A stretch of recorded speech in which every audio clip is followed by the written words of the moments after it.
Welcome, everyone. My name is Uwe Brandis. I'm professor of practice here at Georgetown University, and I'm the faculty director of the university's Urban and Regional Planning Program. On behalf of President DeGioia and Dean Kelly-Otter, I'd like to welcome everyone to Georgetown University. I'd like to welcome you to our downtown campus here on Massachusetts Avenue, and this is the home of the School of Continuing Studies. We as a university are extremely honored to be here hosting today's program.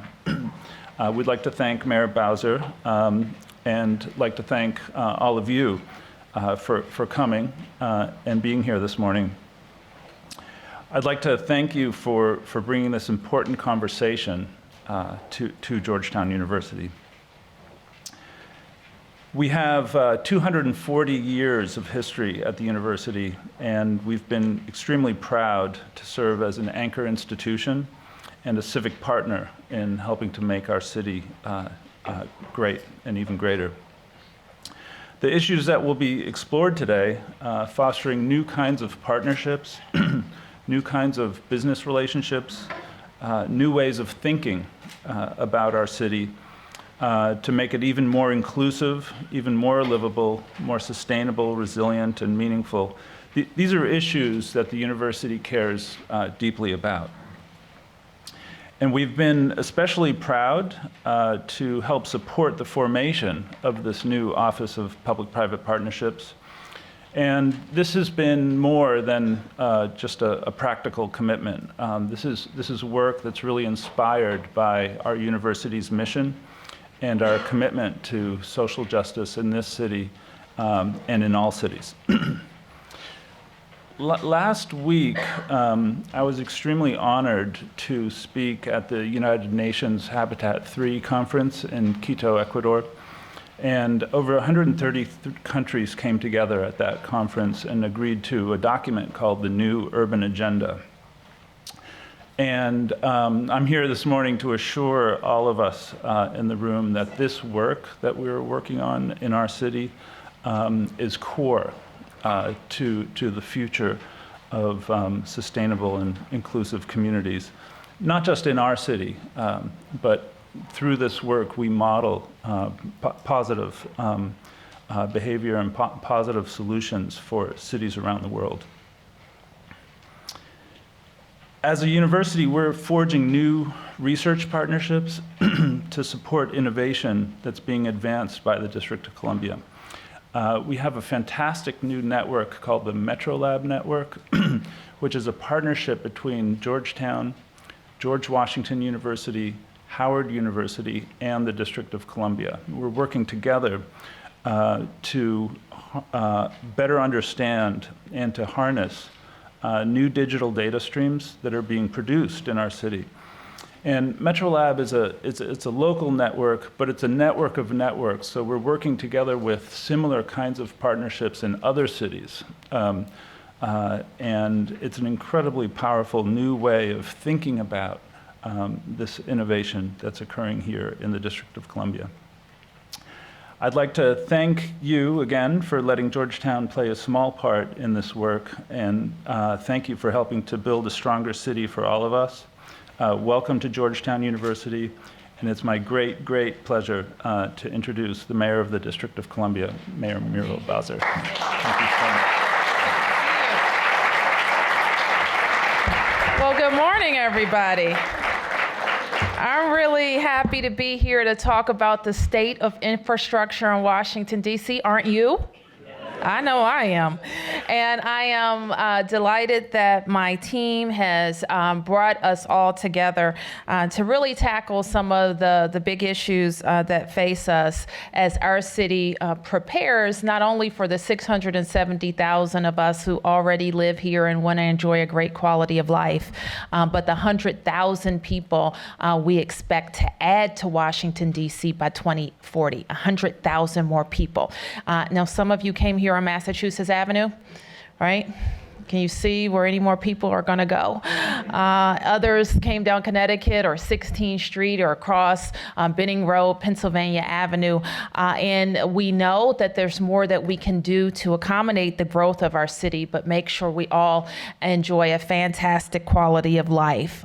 So I want to acknowledge Seth and Judah in our P3 office, the city administrator, the chief financial officer, our DDOT director, Leif Jormstrow, and Greer Gillis, and Anna Harvey, all who play a role in making sure that Washington, D.C. is going to be prepared for the population that we expect to grow.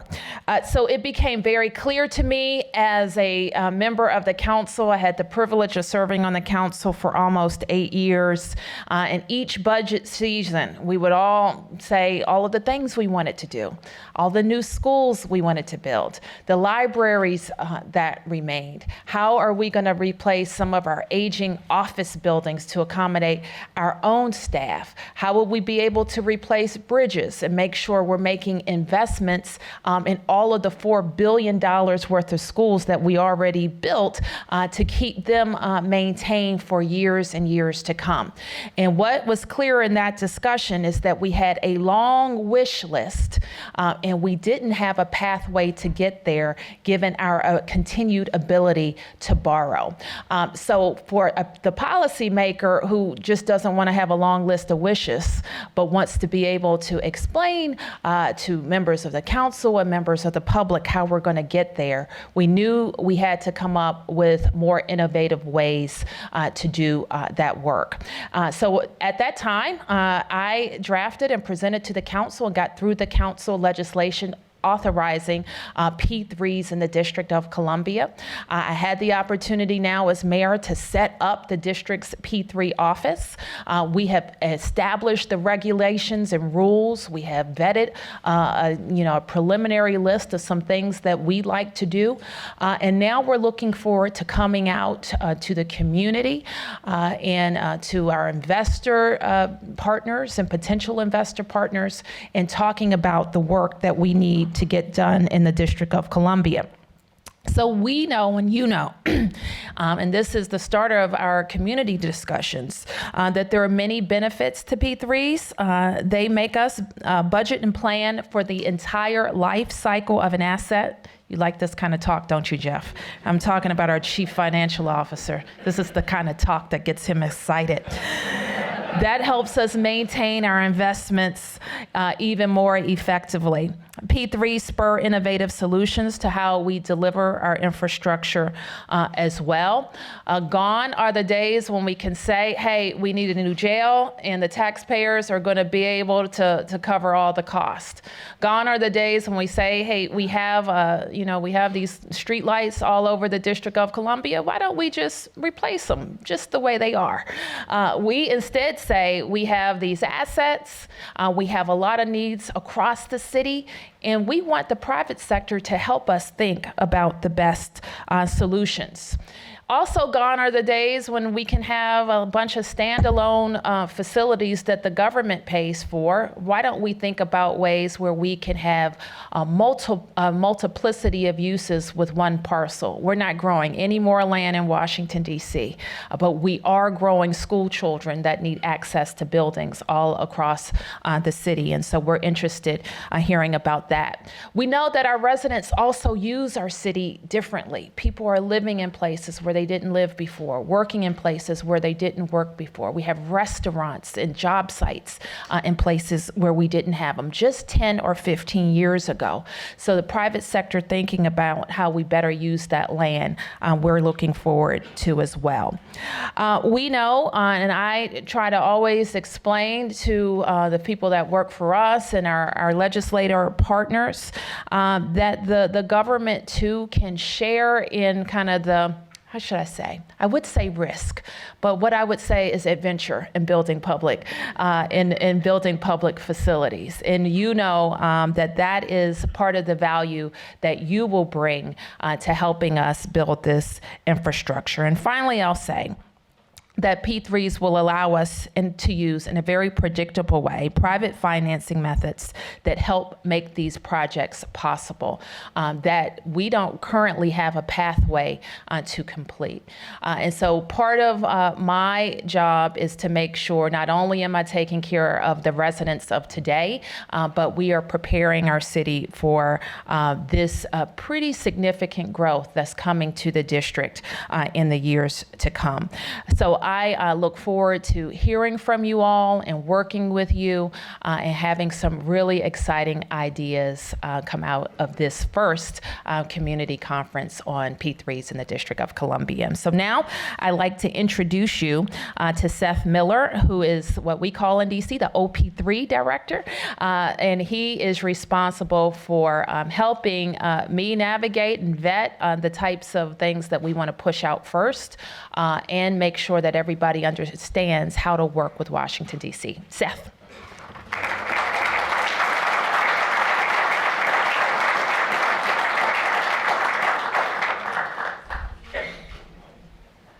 Thank you all very much. I should start out thanking the mayor, not just for her leadership, but for making my job much easier. When we go to conferences, P3 conferences, speak to other state offices of P3s, we are the envy of the U.S. P3 market and beyond, mainly because of the political support and leadership we have from our mayor. So one more round of applause for our mayor and our leadership on P3s.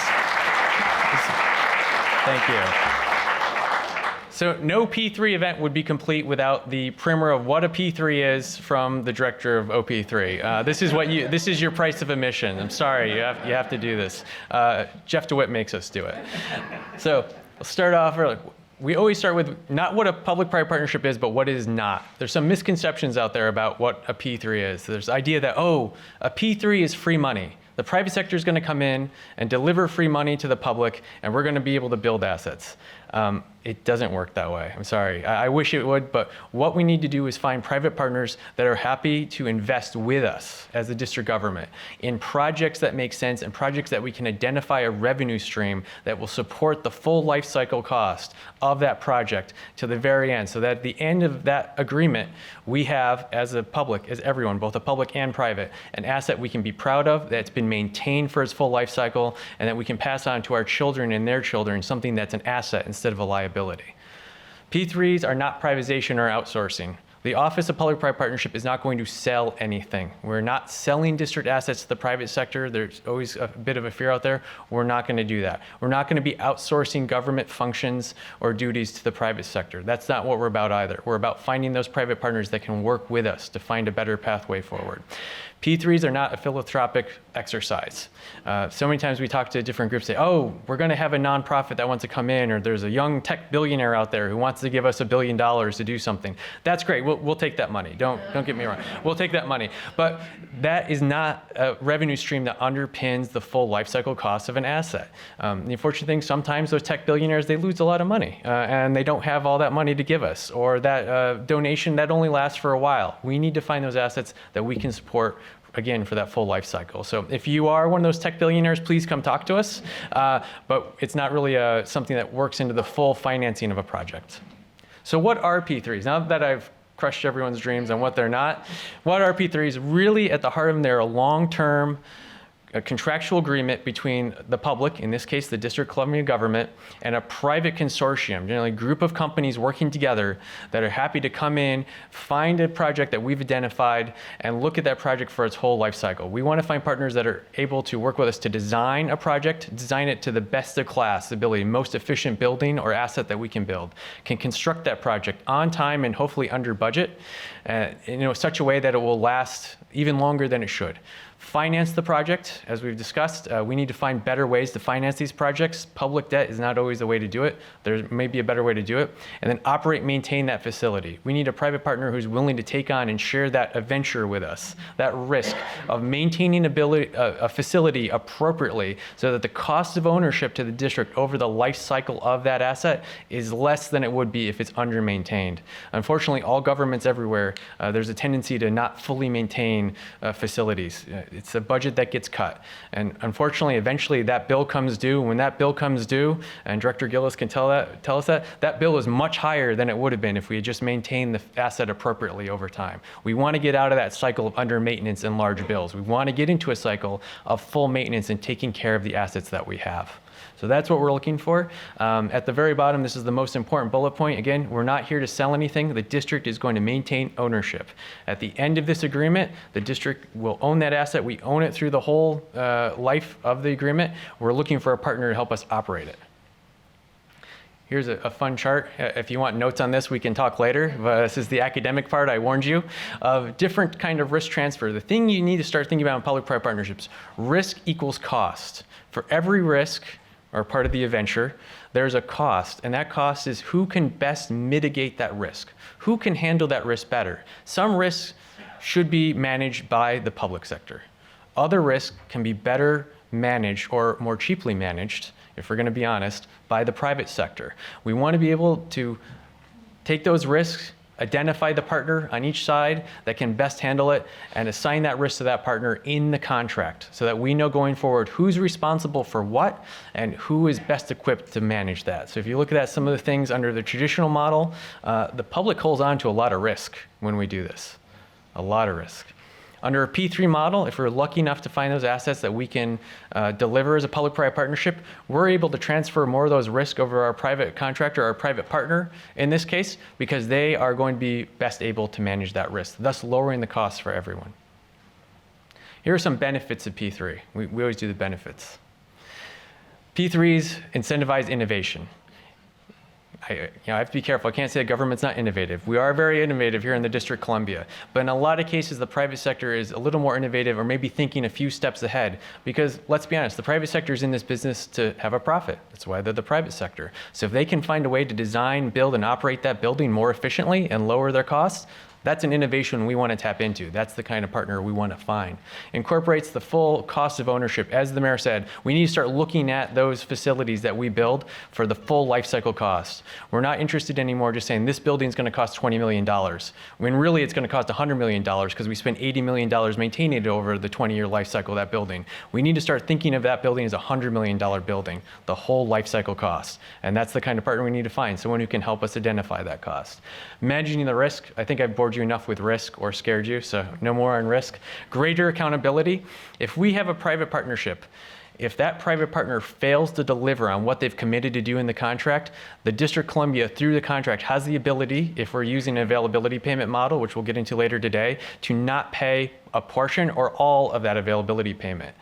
In this case, this means, under the traditional model, I'll give you an example, if the District of Columbia issues a 30-year general obligation bond, which the CFO doesn't like, we have to pay that bond even if the building doesn't perform, if we're not maintaining that building. Under a public-private partnership using an availability payment model, if our private partner has committed to maintain that facility and they fail to do so, the district doesn't necessarily pay that availability payment that month or quarter, depending on the relationship we built, until that private partner performs up to the level we agreed to. In this case, we've now worked with them to pay for performance as opposed to just paying for debt. I believe that's going to give us better facilities and give us greater accountability over our private partner to make sure they're doing what they need to do. Of course, the other side of this is the government's also accountable. We have to hold up our side of the agreement as well, which I guarantee you we will here. Last thing, debt capability, and this is why we invite the CFO to meetings. In the District of Columbia, it's no secret, and I think you all know very well in this room. If you don't, we can tell you more about it. We have a debt cap, like all jurisdictions. We're not a unique case here. All governments have a debt cap, and we're all kind of hitting that debt cap. We've issued a lot of debt in the United States. P3s give us the ability to maybe finance these projects in a better way, a way that may not totally eliminate what counts against our debt cap, but in a way that we can look at a project and say, this portion of it's debt, and this portion of it's operational costs, let's account for it appropriately. That's what we hope to do. That would allow us to leverage more projects under our existing debt cap. This is a fun slide. Everyone loves this. There's going to be a quiz at the end, so take notes. This is your typical P3 structure. At the top, of course, is the District of Columbia. Even above that are the residents of District of Columbia. As our representatives, the residents, we make agreement through the P3 agreement with a private consortium. That, again, the consortium of many companies are going to work together, deliver an asset faster and better to us. They have agreements with their facility managers on the bottom, which typically are part of this consortium, so everyone has a stake in this agreement. They bring in different financing mechanisms through lenders and sometimes private equity. Private equity is an asset class or investment class that the district alone may not have access to directly. P3's open that up. So there's investors who want to, and I can tell you because we met with many investors and some of you are in this room, the District of Columbia is a fantastic place to put your money. If you invest your money in these projects, we're going to help you get a good return on those projects. That's what we're here to do. Those are the kind of investors we want to talk to. Those investors are here for the long term, who are interested in long-term success of that project, and are going to work with us as partners. Finally, here are some examples of P3. Sorry for so much text on here. Something you'll notice on this, we've used several examples here, and if you go out and just Google P3s, you'll find it. In the United States, public-private partnerships have typically been toll-based road systems. That's great. That works really well. They can be financed. What we're going to do here in the District of Columbia, look at social infrastructure projects. As the mayor said, buildings, correction centers, schools, things that we need to help bring services to the residents of the District of Columbia. Those kind of social infrastructure projects have not traditionally been done in the United States because we've had a municipal bonding market. If you want to learn more about that, you have to go to Canada, UK, Australia, different places. That's why, as I mentioned and thanked the mayor, we're really at the forefront here in the District of Columbia for United States social infrastructure, public-private partnerships. We're moving the market here ahead into what's been going on in the rest of the world, and we're going to do a great job doing it. So just a little bit about P3. As the mayor mentioned, she was the architect of the P3 Act of 2014. We stood the office up back in November of 2015. Since that time, we've been working on rules, our pipeline of projects, which we'll be announcing at the end of this event today.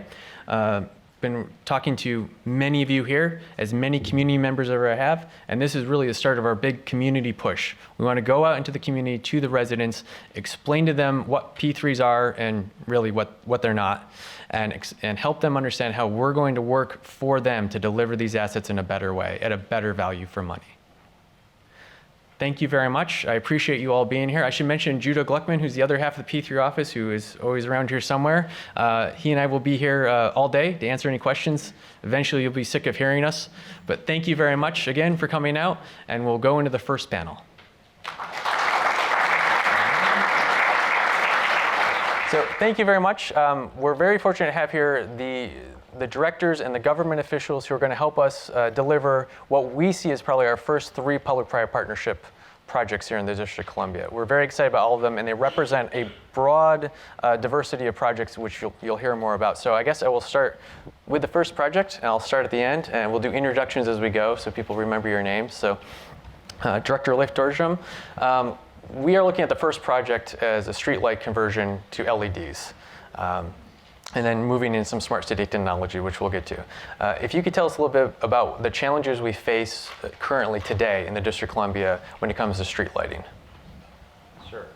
Before I get into that, I did want to acknowledge that the mayor has made my job very easy because everything she brought up in my interview is what she essentially pushes me to do every month and every year. From that day forward. So Vision Zero was, I think, the first thing that she talked to me about, and the second thing was public-private partnership. So I have to echo Seth's statement about leadership. It really does matter. She gets it and has created the environment for us to try to do our best level of effort. Street lights for us, I think, are a huge opportunity because there's been amazing acceleration of the technological capabilities of the illumination system, so there's a great opportunity for savings. There's also opportunity, I think, for ancillary technology on the streetlight poles themselves. As a city, we have a system that is essentially conventionally designed. We have a very limited number of lights that have been converted to LED, so we're we're not accruing any of the energy savings benefits that other cities and transportation agencies have been able to achieve. But we're also, I think, in a position where the maintenance of these systems has already been outsourced. It's not like we have a large street lighting workforce that has been taking care of the street lights over time. So I don't think we have some of the labor issues that the city of Chicago or other large cities might run into. So as an asset, it's I think a great project for us to advance. It literally creates benefits in all 8 wards. It's something that people can really understand in terms of the quality and the improvement that we can engender by ensuring the service levels of the lighting system are at a high level. It's not too big, it's not too small. There have been precedent deals in this space, so it's not like we're kind of moving into uncharted territory. So as you kind of go through the due diligence on potential transportation-related P3s, I think the LEDs for us just quickly rose to the top. Great. Thank you very much.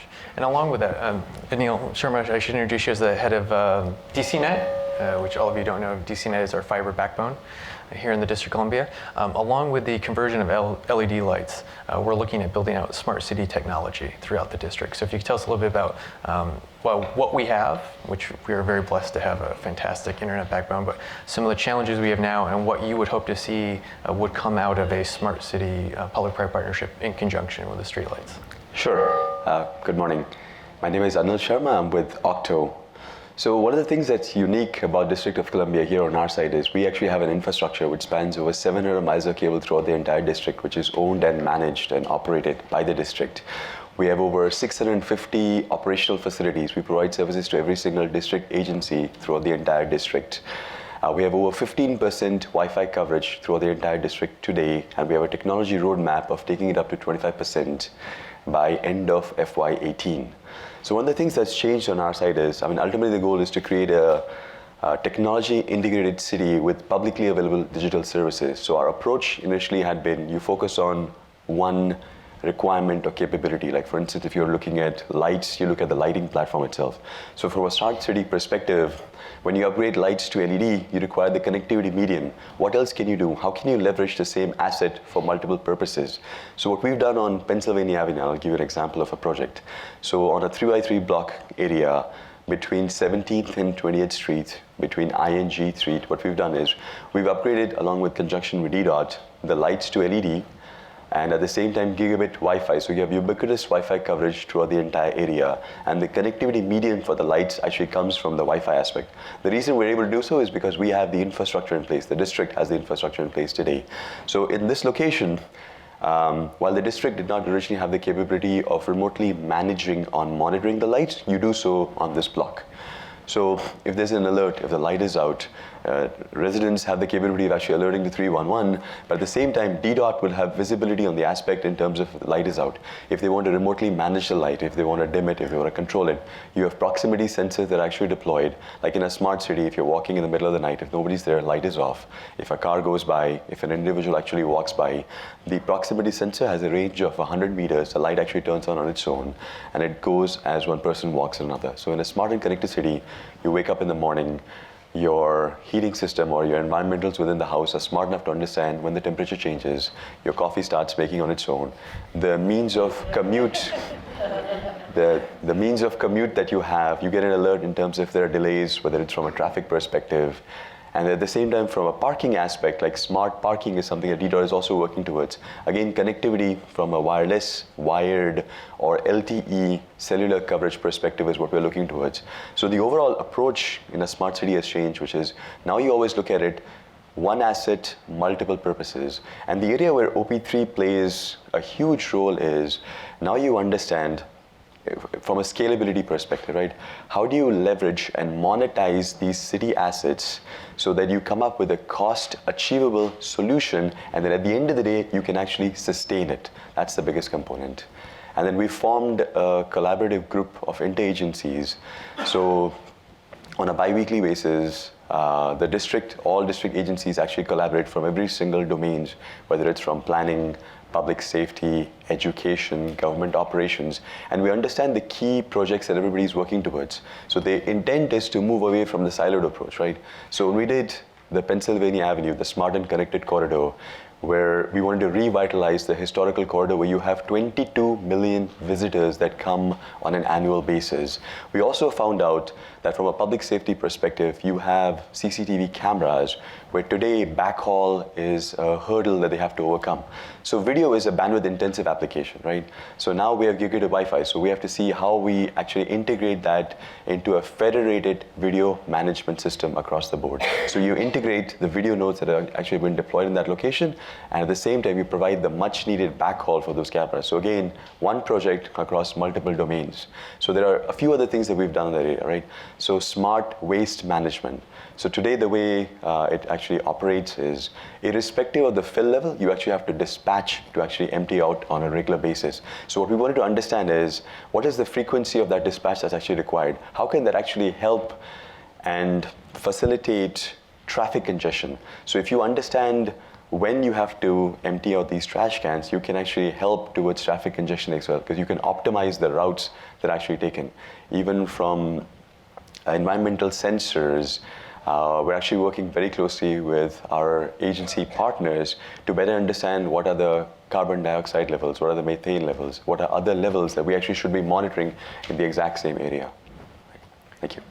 Thank you very much. So you can see the LED smart city technology, we're going to move the district to become, we're currently a smart city to the smartest city in the nation. That's our mandate. Thank you. So Director Gillis, Greer Gillis, not to put you on the spot, but you have two projects that we've been working diligently on. And we'll move from kind of from the web-based technology to the brick and mortar here, more traditional. So the first one I'd like to ask you about would be the Daly Building. And for many of you know, the Daly Building is at Judiciary Square, is the headquarters for MPD, our police force here in the District of Columbia. And I guess in the nicest terms possible, if you can answer, can you tell us some of the challenges that your agency faces with that facility? Yes, I can tell you in the nicest terms there is. I think I'm going to take the direction from my fellow directors here as we move towards a smarter city, or smarter. We also want to move towards smarter buildings. That's really where we want to go. We're not there yet with the Daly Building. We have had a number of challenges as we continue to work with this building. It was built in 1942. So that tells you everything you need to know about the Daly Building right then and there. And every year, those costs for operations and maintenance go up. The mayor mentioned it earlier. This is what happens when you have deferred maintenance on many of your assets. So those costs go up. We outsource a lot of the efforts that we do to keep the building working, to make sure that everyone's comfortable. But at the same time, we serve one of the strongest agencies in the city because their responsibility is to keep us safe and stronger. And that's MPD. So if MPD has a request, if they have a demand in their building, we move because we want to make sure there's nothing that distracts them from their mission. Those costs go up. So my life cycle costs will continue to rise. How do I be able to manage those costs but continuing to serve the demands of my client agency? And that's the challenge that we have here at DGS, and that's the challenge that we have with this particular building. So we're looking for a model to help us to be able to do that, to be able to provide not only a state-of-the-art facility for MPD, but this building also serves other district government agencies as well. How do we make sure that they all have what they need to continue in their mission? What do we need to do during that period of time when we are redeveloping the facility? We need to make sure that they are swung into a space that they're able to continue with that mission. So that's another challenge we face because those are things that we're thinking about now. Are we at a point where we need to start swinging them now even before we do anything? How do we keep this building going? And we want a smart building. That's really what it is. Just like Anil mentioned, I would love that idea of being able to start the coffee maker and have it running for you. But how do we know what systems, the environmental systems, every system you can think of in the building, what's the operations, what's the monitoring of that? Those are the things we want to get to with the daily building. Thank you. And you and I have had many discussions about this particular building, so it's maybe an easy question as well, but if we could find that right private partner to do that, to help you, to come in and design a more efficient daily building and help you operate it, would that be what you're looking for in this project? That definitely would be what I'm looking for, but I'm anxious, if you will, to see what else is out there. You know, here for us at DGS, we do a lot of different strategies, lease options and what have you, in our own version of P3s, if you will. Sure. We've done it on many successful buildings. One right around the corner on I Street we did recently. And it saved the district millions of dollars by doing that. So we're looking for something that's important and valuable to the city, but we also want to see what other options are out there. Although we're looking at this building to be something that will serve the needs of district government agencies, a cornerstone for us at Judiciary Square. What else is possible? We're open to any innovative ideas that you may have. Thank you. Yeah. And you get to do double duty here. One project, but you have and this project itself is I would say arguably a little more difficult in its own way. Yes, it is. So the correction center, I guess, again, in the nicest terms you can, what are some of the challenges that DGS and the Department of Corrections itself face with the correction center currently? Well, Department of Corrections own these facilities, the Central Detention Facility, the Central Treatment Facility. All multi-level units, multi-challenges that arise, that really arise with those buildings. Also older infrastructure, not as old as the Daly building, more along of the 70s when these buildings were built, but they have reached their capacities with regards to both of the features, the Central Treatment Facility and the Central Detention Facility. We're dealing with the same issues of deferred maintenance and the issues that arise with deferred maintenance. So we need a state-of-the-art facility. We need something that will meet the programmatic demands of the Department of Corrections. We're currently working with the Department of Corrections to develop a feasibility study to really help them to understand what that programming needs to be to serve the needs of the inmates. The Central Treatment Facility houses not only males but also females. So how do we make sure that we provide the right programming for them? The Central Detention Facility, multi-floors, about 6 stories in 2 of the modules and what have you. How do we make sure we provide the right programming for them as well? We'll be able to share more of that once that feasibility study is finalized, and that'll help you understand how we meet those programmatic needs.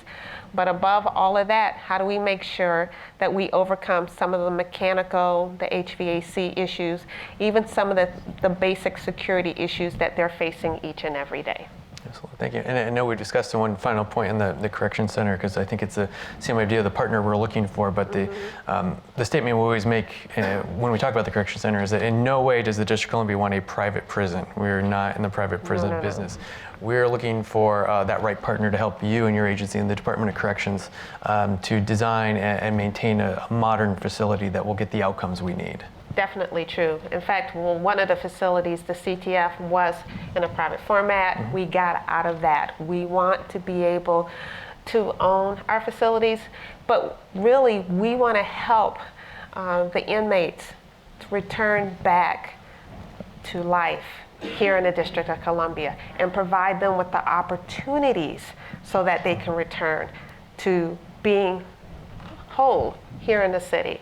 And so that's why we took it on. That's why we took it back, and we want to continue with that. So we're looking for a partner to help us throughout the life cycle of this building and help us to get to a point where it's efficient management and oversight of the building, but we want to maintain the ownership because we feel the responsibility to those residents, those inmates. They are our residents. They certainly are. Yeah. Thank you. Thank you very much.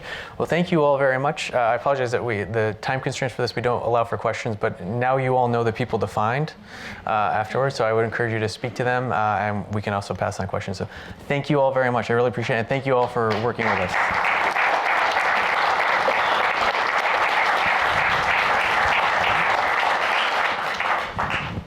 It's still good morning, everyone. As the mayor mentioned, I'm Jeff DeWitt. I'm the Chief Financial Officer for the district. And I'm incredibly excited because I heard life cycle cost and monetized assets this morning already. So I am literally on cloud nine. I do not need an automatic coffee maker. Those words alone have me fired up. So, what I'm here today is to talk to you a little about the financial environment of the district and actually some of the work we've been doing on in terms of what our asset situation is in the district that we're going to be releasing a report next week. So I'm not going to I'm going to tease you about it. I'm not going to tell you the results of it, but I'm going to give you a little bit of a flavor of the things we're looking at. And I do want to say, and I say this for Seth's benefit, P3s are incredibly important to solving our long-range infrastructure issues. We need to do them right, but we really do have to do them to solve some of the challenges we had. When I came to the district nearly 3 years ago, one of the first people I met with was Councilmember Bowser, who's now Mayor Bowser, and she told me, I remember this very vividly, she goes, you know, we got probably a $26 billion problem somewhere here between Metro and everything else, and I'm like, wow, why am I considering this job? I don't know why I'd want to walk into that. But so, you know, we've been looking at Metro, and you've read probably things in the news about that, and our 10-year commitment that we'll probably need to make to that to solve their problems is a couple $2 billion. We have a $6.3 billion funded capital program. But as you saw on the screen, we have things that aren't funded that need to be addressed. We have schools that we aren't able to fit in that resources that we need to do that. We have maintenance issues, as you heard, talk about the correctional facility, the daily building that need to be done. That's why I love the word life cycle costs. I'm going to say it's 2 words because I'm going to hyphenate it. But there are all kinds of challenges that we had. So what we took on was a long-range capital facility plan that we're going to be rolling out next week that we've been working with the mayor's administration on, been working with all the agencies, the people you just saw before you today. And we took a look at, we actually developed this new system where we can put all the assets in and have an inventory of all the assets and ultimately the condition of our assets. So we've loaded a lot of things from the streets department of the condition of our roads and our streets and our alleys. And we know all the projects that we are able to fund, and we know all the projects we're not able to fund. We know from talking to the agencies what our maintenance levels that we would like to do, but we don't have the capacity to do those right now. And this report will lay that all out in terms of what it is. And it will also lay out, and you saw some of those today, what are the P3 projects that we need to do? And you'll see a list of those. I know Rashad's going to talk later. Those are going to be in the report also. And those are probably in the range of $1 billion to $1.5 billion of P3 things that we need to do. So we're going to need to find a total solution. As the mayor said, you don't want to go out there and say, I see what I can't do, but I don't know how I get there. The goal of this study and this report is how can we get there? What do we need to do? What tough decisions might need to be made? What trade-offs? Where are we going to have the private sector help us out? So all that is out there. Now, I'll tell you from the financial environment of the district, we are in better shape than most places in the country from a financial perspective. And I want you to write this down, our pensions are fully funded. Our pensions are fully funded. You don't hear that from any other city in the country. Our retiree health care trust is fully funded. That doesn't happen. We are the only place in the United States, city or state, which we should be a state, but that aside, that is in that situation. Maryland is not there, Virginia's not there, Illinois is certainly not there. So we are in a better shape in that than any place in the country, and we're conservative in that realm too, so we're not overstating it. So that is not a challenge we have to face to find the money to get our pensions out of trouble, to deal with our retiree health care benefits out of trouble, but we do have Metro we need to deal with. So we need to find solutions for that. We do have a significant list of unfunded projects. We do have deferred maintenance. So our struggles are more, not unlike every city and state in the United States, particularly including the federal government, is how do we get better maintenance on the assets we have so we don't have to spend so much replacing them. It's the life cycle cost, again, my favorite word today. If you can find a way to fund that now, you won't spend so much later doing it, and you'll have more money for programs like homeless services issues and affordable housing and all those the priorities that the mayor and the council have that we need to address. So we're in a situation where we are pushing to the edge of our debt cap. That is, it's 12% of expenditures. But another positive financial thing is we did this long-term analysis. We're going to significantly be paying off debt in the next several years. And our city's growing. And as long as your city's growing, when you're growing, you're getting more capacity. So we're going to be paying down debt. We're going to be growing, picking up capacity, which will allow us to deal with a lot of our unfunded needs in the future.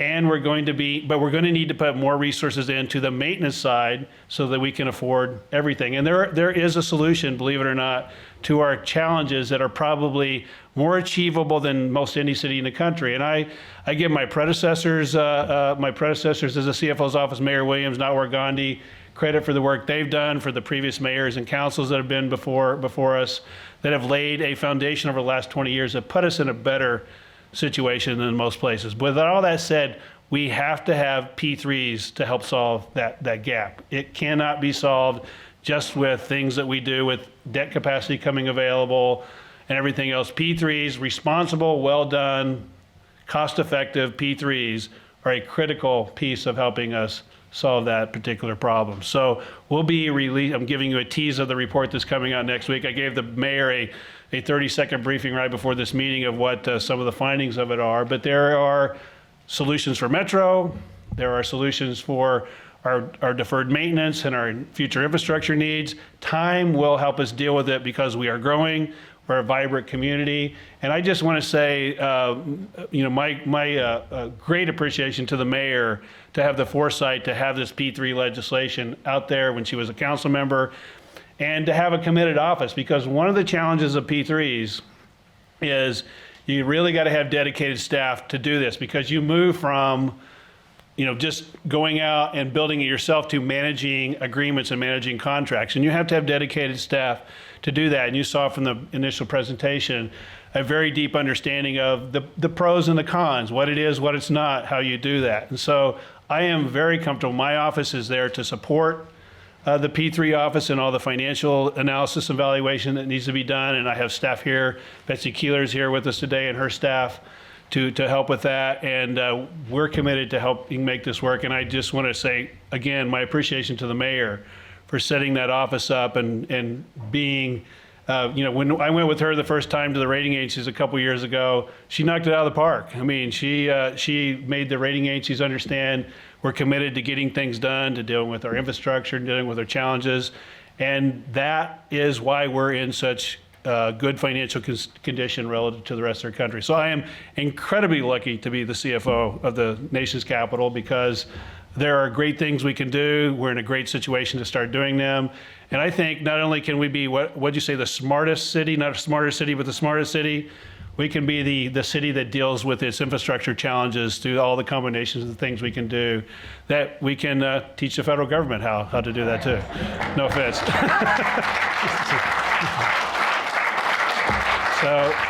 So thank you. It's an honor to be here today, and I look forward. I'm sure I'll be seeing all of you in the future as you bring your ideas forward and we work with the P3 office. So thank you, everyone.